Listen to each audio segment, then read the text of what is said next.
1 فروری 1985 حضرت مولانا قاری محمد حنیف صاحب ملتانی رحمۃ اللہ علیہ مدنی مسجد ملتان میں بیان فرما رہے ہیں۔ عنوان ہے حکایات اولیاء۔ سماعت فرمائیں، شکریہ۔ ونشهد أن سيدنا وسندنا ونبينا وشفيعنا وهادينا ومرشدنا ومولانا محمدا عبده ورسوله أرسله بالحق بشيرا ونذيرا صلى الله تعالى عليه وعلى آله وأصحابه وأزواجه وذرياته وبارك وسلم تسليما كثيرا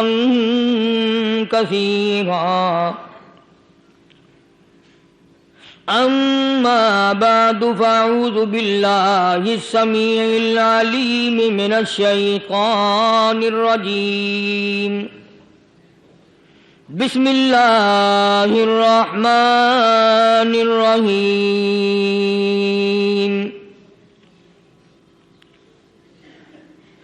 إن الذين قالوا ربنا الله ثم استقاموا تتنزل عليهم الملائكة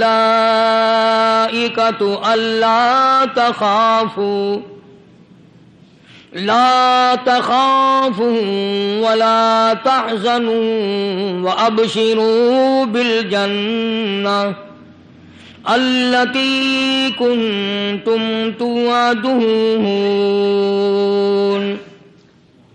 نحن أولياؤكم في الحياة الدنيا وفي الآخرة ولكم فيها ما تشتهي أنفسكم وَلَكُمْ فِيهَا مَا تَدَّعُونَ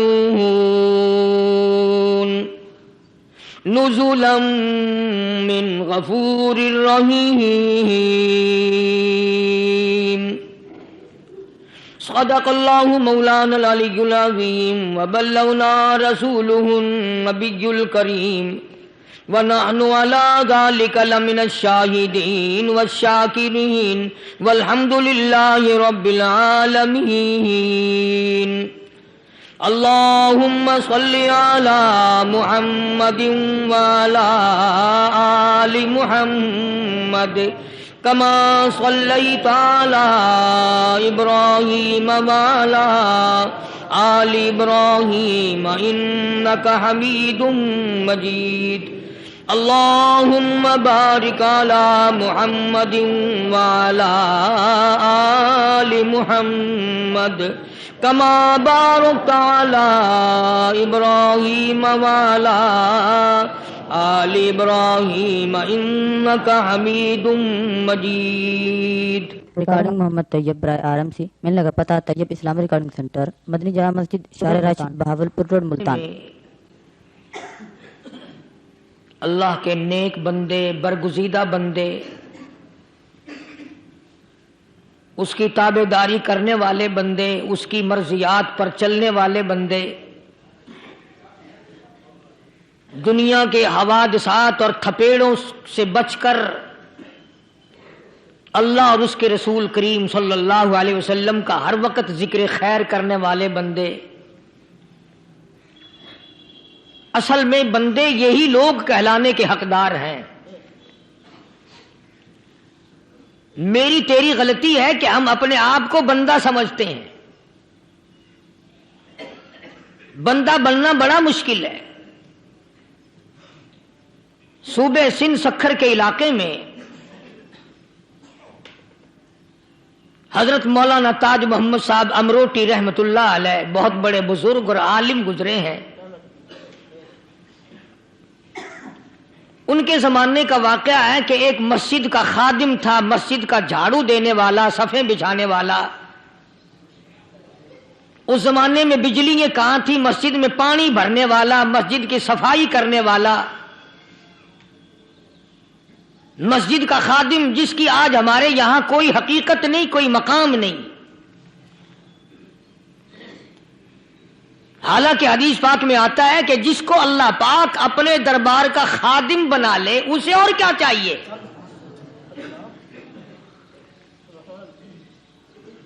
صدر کے ایوان صدر کے جھاڑو دینے والے کو فخر ہے میں ایوان صدر کا خادم ہوں، گورنر ہاؤس کے جھاڑو دینے والے کو فخر ہے میں گورنر ہاؤس کا خادم ہوں، کمشنر کے خادم کو فخر ہے میں کمشنر کا خادم ہوں، اور یہاں کوئی فخر نہیں کہ میں اس حکم الحاکمین کے دربار کا ایلچی ہوں۔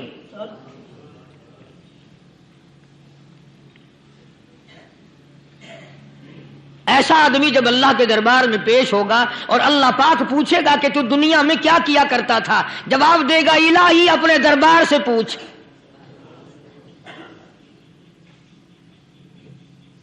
تو مسجد کا خادم تھا، نیک آدمی تھا، لوگوں کو اس کی حقیقت کا پتہ نہ تھا۔ اللہ والوں کی ایک یہ علامت بھی ہے، ایک یہ نشانی بھی ہے کہ وہ اپنے آپ کو چھپاتے ہیں، وہ لوگوں سے اپنے آپ کو مخفی رکھنا چاہتے ہیں۔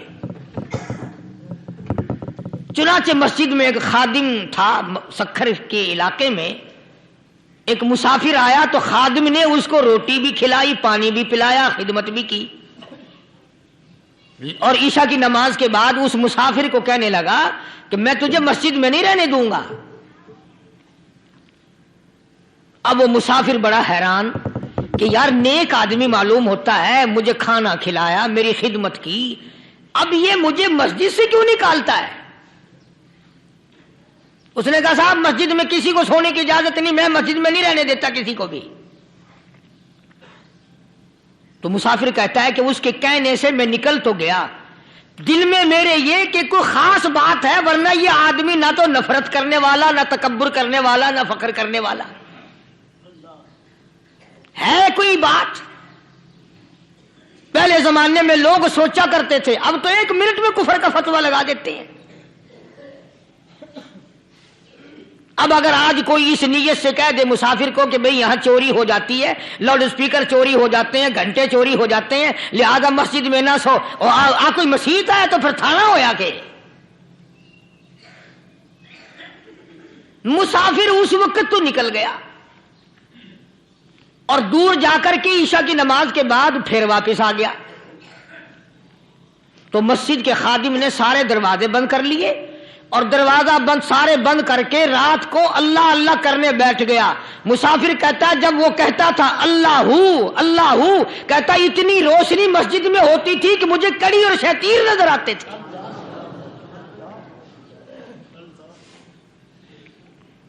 ساری رات وہ نہ سویا۔ یہ جو جھنڈے لگا کے بیٹھے ہیں انہیں کون ولی کہتا ہے؟ ولی کو جھنڈا لگانے کی ضرورت کیا پڑی ہے؟ صبح ہوئی، اذان سے کچھ دیر پہلے اس مسجد کے خادم نے دروازے کھولے، لوگ آ گئے۔ اب اس مسافر نے تو حال دیکھ لیا تھا۔ صبح کی نماز کے بعد کہنے لگا حضرت جی آپ نے چھپانے کی تو بڑی کوشش کی، پر میں نے پھر بھی دیکھ لیا، میرے لیے دعا فرماؤ، میرے لیے کوئی دعا فرماؤ۔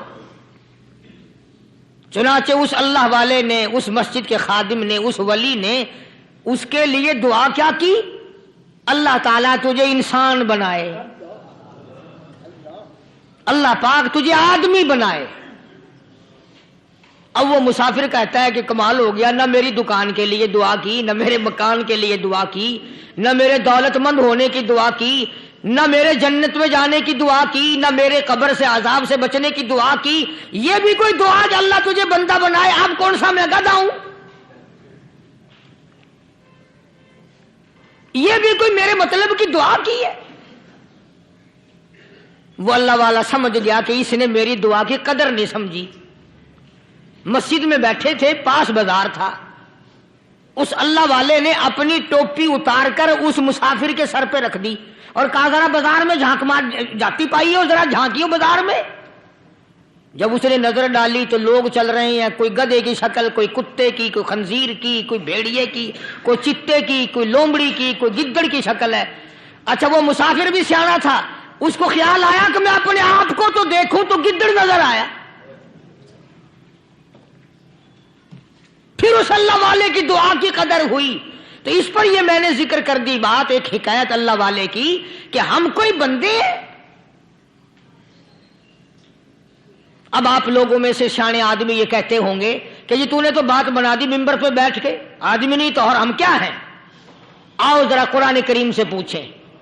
فرمایا لہم قلوب لا یفقہون بہا، اللہ پاک جل شانہ فرماتے ہیں جس کا دل قرآن کریم سمجھنے کا عادی نہیں، لہم قلوب لا یفقہون بہا، جس کا دل قرآن سمجھنے کے لیے تیار نہیں، وَلَهُمْ أَعْيُنٌ لَا يُبْصِرُونَ بِهَا، جس کا کان اللہ کا قرآن سننے کے لیے تیار نہیں،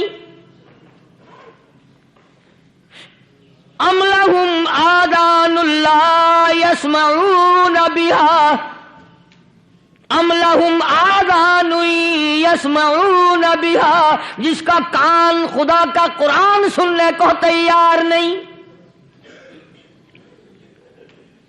خدائی فیصلہ سنو، اللہ کے قرآن کا فیصلہ سنو، اللہ کے کلام کا فیصلہ سنو۔ جس کا کان میرا کلام سننے کے لیے تیار نہیں، جس کو میرا قرآن سن کے مزہ نہیں آتا، جس کو میرا کلام سن کے حلاوت نہیں آتی، جس کو میرا کلام سن کے لذت نہیں آتی، جس کی روح تازی نہیں ہوتی، جس کو لطف نہیں آتا، جس کو کیف نہیں آتا، جس کو سرور نہیں آتا، جو میرا قرآن سننے کو تیار نہیں، جو میرا قرآن آنکھوں سے دیکھنے کو تیار نہیں، جو میرا قرآن سننے سمجھنے کے لیے تیار نہیں، آؤ پھر خدائی فیصلہ سنو۔ فرمایا اولئک کالانعام،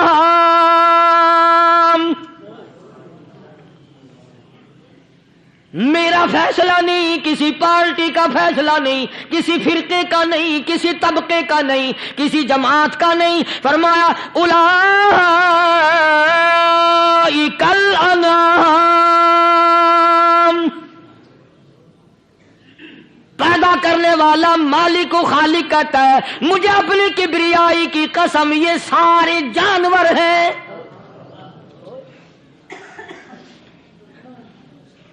یہ سارے کے سارے جانور ہیں، یہ درندے ہیں جو ایک دوسرے کو چیر پاڑ کر کھاتے ہیں، یہ درندے ہیں جو ایک دوسرے کا خون پیتے ہیں۔ فرمایا بل ہم اضل، جانوروں سے بھی بدتر۔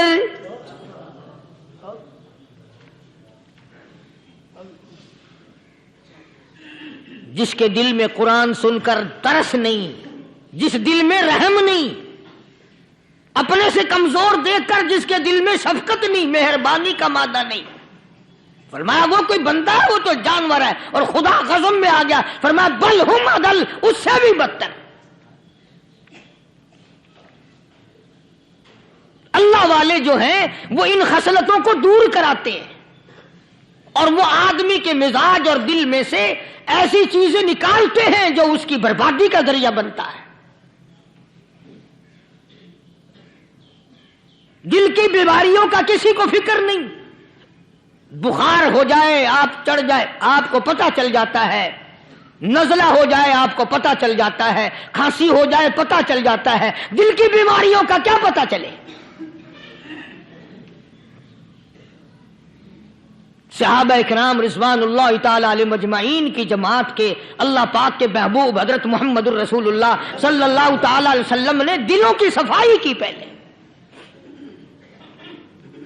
پہلے لوگ جھونپڑیوں میں کچے کوٹھوں میں رہتے تھے، نہ اتنی صفائی تھی نہ اتنی ترقی تھی۔ آج برتنوں کی صفائی دیکھو، کپڑوں کی صفائی دیکھو، مکان کی صفائی دیکھو، رات دن بس اسی دھندے میں لگے ہوئے، سارا دن برتن دھونے سے فرصت نہیں، سارا دن کپڑوں کے بناؤ اور سنوار میں فرصت نہیں۔ تو اللہ والے ایسے موقع پر بڑی عجیب بات کہتے ہیں. وہی مجذوب ہے. مجذوب علی رحمت کہتے ہیں بظاہر تو ہر شے میں بے حد صفائی، بظاہر تو ہر شے میں بے حد صفائی، مگر دل میں ہے گندگی انتہائی. بظاہر تو ہر شے میں چہرے کی صفائی، بدن کی صفائی، نہ جانے کتنی قسم کا صابن ہے، نہ جانے کتنی قسم کے پاؤڈر ہیں، نہ جانے کتنی قسم کے شیمپو ہیں، نہ جانے کتنی قسم کے کپڑے ہیں، کیا چال ڈھال ہے، کیا نئے نئے ڈیزائن ہے. مجذوب کہتا سب کچھ دیکھ لیا، بظاہر تو ہر شے میں بے حد صفائی، مگر دل میں ہے گندگی انتہائی. جس یار کی بیٹھک میں بیٹھ کے کھانا کھایا، جس رشتہ دار کی بیٹھک میں بیٹھ کے کھانا کھایا، اسی کی بہن کو دیکھ کر آبرو پہ ڈاکہ ڈالنے کا پروگرام ہے. جس دوست کے گھر میں بیٹھ کے کھانا کھایا، اسی دوست کی بیوی کی عزت لوٹنے کا پروگرام ہے. پرانے زمانے میں اب بھی دلی جیسے شہر میں اگر دعوت کی جاتی ہے تو وہاں ایک تشتری میں نمک آتا ہے سب سے پہلے. عرب میں بھی دستور تھا پرانے زمانے میں، اگر کوئی دعوت کرتا، کوئی تقریب کرتا، سب سے پہلے نمک آتا تھا. ایک ایک انگلی ہر شخص نمک چاٹتا تھا. کیا مطلب؟ جس نے نمک چاٹ لیا اب وہ نمک حرامی نہیں بنے گا. اس گھر میں چوری کرنا، اس گھر کی آبرو کا غلط تصور لانا، اس گھر کے مال میں خیانت کرنا وہ حرام سمجھتا تھا جس گھر کا میں نے نمک چکھ لیا. اور مسلمانوں کی بات نہیں، ہندوؤں کی بھی یہ باتیں تھی. مولانا محمد علی صاحب جلندری سب قید رحمت اللہ علیہ فرمایا کرتے تھے کہ ایک سکھ تھا بہت بڑا ڈاکو، مسلمان اور ہندو مل کر اس کو ساتھ ملا کر کے لے گئے کہ یہاں اس گاؤں میں اس پنڈ میں ڈاکہ ڈالے. سفر کر کے گئے، تکلیف اٹھا کے گئے. اس سکھ ڈاکو نے پوچھ لیا کہ یہ کون سا گاؤں ہے کہ یہ فلانا ہے. اچھا سارے کے سارے یہ تلاش کرو، یہ سوچ بچار کرو، اپنے پنڈ کی، اپنے علاقے کی، کسی مسلمان کی، کسی ہندو کی، کسی سکھ کی، کسی چوڑے چمار کی اس گاؤں میں لڑکی تو نہیں؟ ہمارے یہاں سے کوئی لڑکی تو شادی ہو کے یہاں نہیں آئی ہوئی. ان ساروں میں سے کہنے لگا کہ ہمارے بھنگی کی لڑکی جمعدار کی یہاں آئی ہوئی ہے. کہنے لگا واپس چلو، بیٹی بیٹی ہے، چاہے بھنگی کی ہو یا نواب کی ہو. ارے کل بیٹی کا ڈولا دیا تھا کہ ڈاکہ ڈالیں گے، شرم نہیں آئے گی؟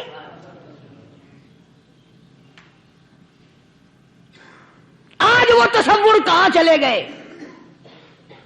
اور ہم سب روتے پھرتے ہیں سکون نہیں، سکون نہیں، اطمینان نہیں. ارے اطمینان آئے گا کیسے؟ ہمارے دل بے ایمان ہے، نیتیں خراب ہے، آئے گا کہاں سے؟ صحابہ کرام رضوان اللہ تعالی علیہ مجمعین کی جماعت نے اس قدر اس بات پہ محنت کی اور کوشش کی کہ غلط لقمہ بھی پیٹ کے اندر نہ چلا جائے. چنانچہ میں علی الاعلان کہتا ہوں 1,29,000 صحابہ کرام، کالی کملی والے کے دیوانے اور پروانے، حضور کے یار جانثار، حضور کے ساتھ فاقہ کھانے والے، فاقوں مرنے والے، پتھر کھانے والے، اپنے بچوں کے ٹکڑے ہوتے ہوئے دیکھ کر لا الہ الا اللہ محمد الرسول اللہ کی صدا بلند کرنے والے صحابہ کرام کا یہ حال تھا. پیدل سفر کر کے جاتے تھے یہودی عیسائی، شام نکل گئے، فلسطین نکل گئے، ہندوستان آ گئے، 2 سال لگ جاتے تھے. اپنی جوان بیٹیوں کو مسلمانوں کے گھروں میں چھوڑ کے آ جاتے تھے. کبھی نگاہ نبوت نے جن کو رنگ دیا تھا، کبھی کسی صحابی پہ ذرہ برابر الزام نہیں لگا. ان یہودیوں کا، ان عیسائیوں کا یہ عقیدہ تھا کہ محمد صلی اللہ علیہ وسلم کے جو غلام ہیں ان کی نگاہ بھی پاک ہے، ان کے دل بھی پاک ہیں، ان کے ارادے بھی پاک ہیں، ان کے ہاتھ بھی پاک ہیں.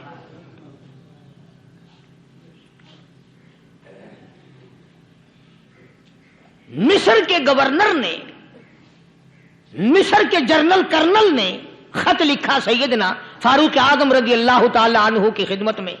دور خلافت ہے حضرت فاروق اعظم کا. کیا خط لکھا کہ حضور مجھے کافی وقت گزر گیا ہے اور فلاں علاقے میں آپ کے حکم سے ہم نے جانا ہے اور راستہ صرف ایک ہے اور اس راستے میں جال بچھا دیا گیا. اب مجھے مشورہ دیں میں کیا کروں, حکم دیں مجھے.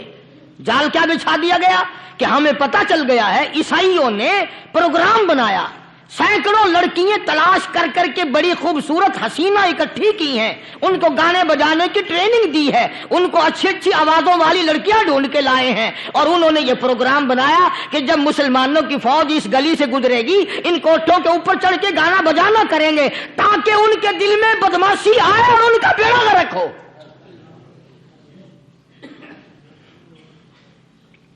کبھی کافر کا یہ عقیدہ تھا کہ مسلمان کا دل بگڑا تو یہ گیا, اس کی نیت میں خرابی آئی اور یہ تباہ ہوا. جناب فاروق اعظم رضی اللہ تعالیٰ عنہ نے اسے یہ خط نہیں لکھا کہ تو قرآن پڑھا کر, تو نفل پڑھا کر.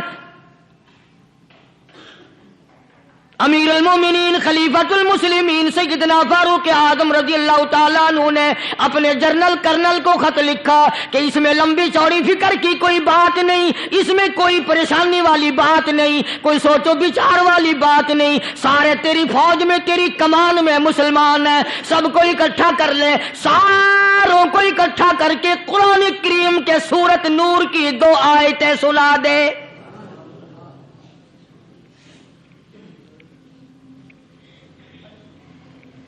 یہ بھی نہیں فرمایا کہ سزا سناؤ, اتنے کوڑے لگیں گے, جو خلاف کرے گا یوں قید ہوگی, یہ کورٹ مارشل کر دیا جائے گا, کچھ نہیں.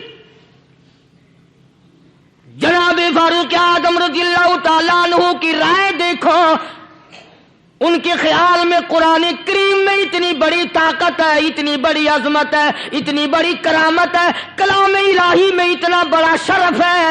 اعلان کر دیا, فرمایا اپنے کرنل کو ساری فوج کو لشکر کو اکٹھا کر کے قرآن کریم کی فلاں فلاں آیت سنا دے.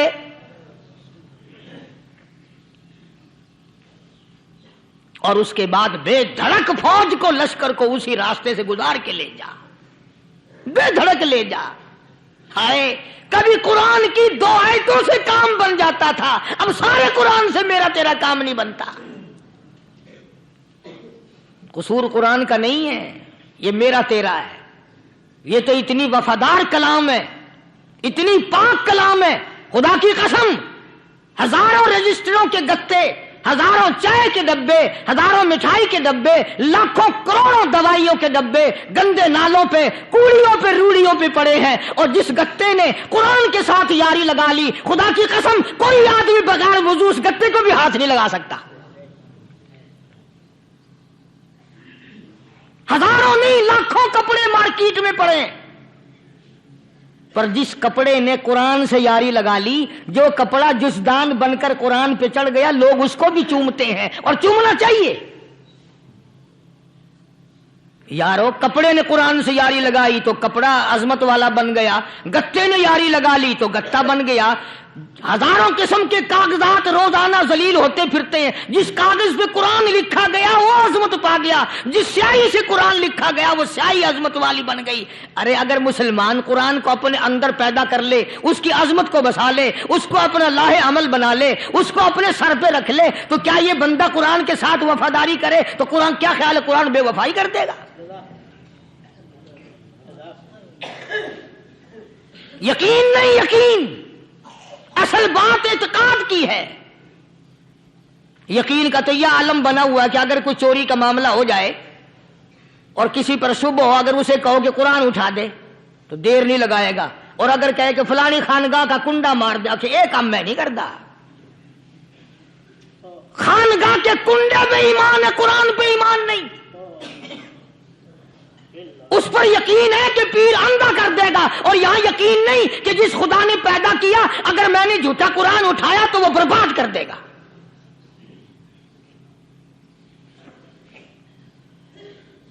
عجیب عجیب لوگ ہیں. چنانچہ مصر کے کرنل نے, مصر کے جنرل نے ساری فوج کو اکٹھا کر لیا. اس نے بھی یہ بات تو نہیں کہی کہ فاروق اعظم کو دوبارہ خط لکھتا, کہ حضرت یہ تو 2 آیتیں آپ نے لکھی، یہ تو سارا قرآن روز پڑھتے ہیں، پر بنے گا کیا؟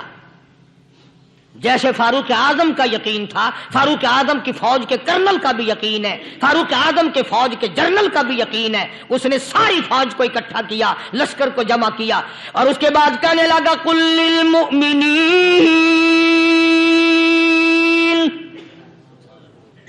یغضوا من ابصارکم ویحفظوا فروجہم ذالک ازکی لہم ان اللہ خبیر بما یصنعون۔ او لوگوں، خدا تمہیں کہتا ہے اپنی آنکھوں کی حفاظت کرو، اگر تمہاری نظریں غلط جگہ پڑی اپنی عزت کی حفاظت کرو، اپنی آبرو کی حفاظت کرو، اگر غلط نظریں پڑی، غلط استعمال ہوئی، ان اللہ خبیر بما یصنعون، اللہ پاک تمہاری ساتھ ساتھ ہے، وہ ہر چیز کو دیکھتا جائے گا، وہ ہر چیز تمہاری دیکھے گا۔ چنانچہ تاریخ شاہد ہے، ابن حشام نے لکھا ہے، ابن خلدون نے لکھا ہے، اور کئی مورخین نے لکھا ہے کہ جب مسلمان جنرل نے، مسلمان کرنل نے اپنی فوج کو قرآن کی 2 آیتیں سنائی اور اس کے بعد حکم دیا چلو، تمام کا تمام لشکر چل رہا ہے، ادھر ڈھول بجا، دھماکے بجے، گانا شروع ہوا، گانا بجانا شروع ہوا، ساری فوج نکل گئی، سارا لشکر چلا گیا۔ لڑکیوں نے دیکھا کہ یہ تو ختم ہو گئے، نیچے آواز دے کے کہنے لگی اور جانے والوں یہ ساری فوج کئی اندھوں کی فوج تو نہیں؟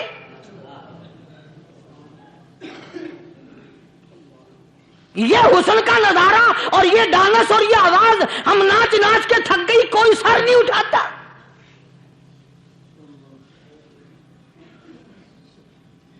اور آج دیکھ لیں آپ،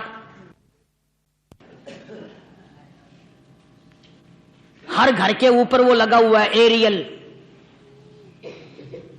لعنت کا ایریل لگا ہوا ہے، لعنت کا ایریل۔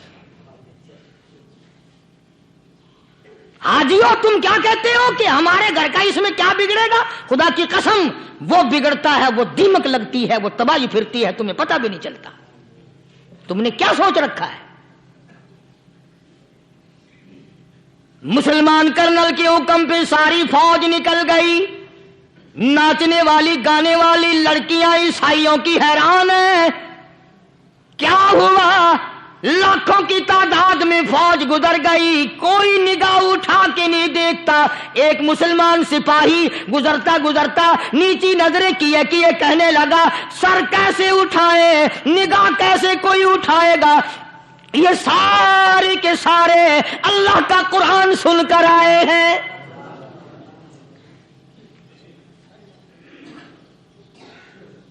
کیسے کوئی نگاہ اٹھائے گا؟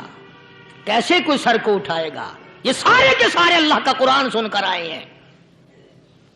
ان کا عمل ہوا نا قرآن پہ، ان کے عمل کا کتنا بڑا اثر پڑا۔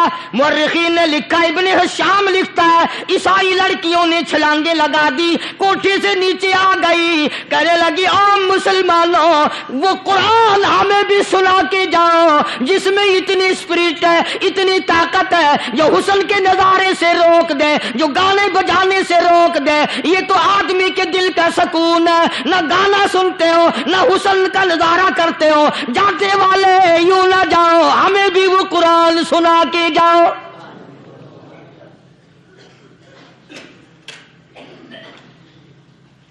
اس قرآن میں کتنی بڑی طاقت ہے، وہ کتنی عظمت ہوگی، اس میں اس کلام میں کتنی برکت ہوگی، جس کلام میں یہ تاثیر ہے کہ وہ ایسی ایسی چیزوں سے روک دیتا ہے۔ چنانچہ ایک مسلمان سپاہی چلتا بھی جاتا ہے اور کہنے لگا وَقُلْ لِلْمُؤْمِنِينَ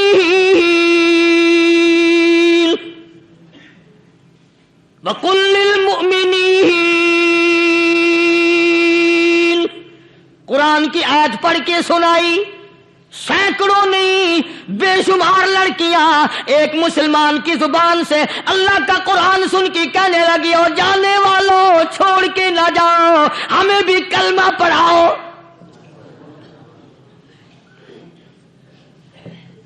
جتنی بھی وہ ناچنے گانے والی تھی،